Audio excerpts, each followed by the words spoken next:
আজকে একটা চমৎকার জিনিস দেখাচ্ছি। সেটা হলো গিয়ে বাংলাদেশের রাস্তাঘাটের চারপাশে অসংখ্য ধুলা আর ধুলা।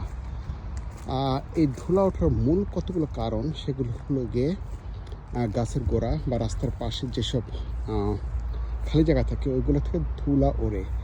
আর এই ধুলা যেন না উঠতে পারে এই কারণে এই যে গাছের গুঁড়িগুলো, গাছের যে গুঁড়িগুলো থাকে সেই গুঁড়িগুলো খুব চমৎকার করে একটু বড় বড় করে কেটে তারপরে এই গাছের গোড়াতে দেওয়া হয়, যেন কখনো এখান থেকে ধুলা না উঠতে পারে। এই যত দূর দেখা যাচ্ছে খুব চমৎকার করে মেনটেন করতেছে গাছের ধুলা যেন উপরে না উঠতে পারে, যার কারণে পরিবেশ এবং প্রকৃতিটা এত সুন্দর থাকে। এটা একটা অ্যামেজিং পরিকল্পনা। এটা করতে পারলে আমাদের দেশ থেকেও ধুলা একেবারে চলে যাবে।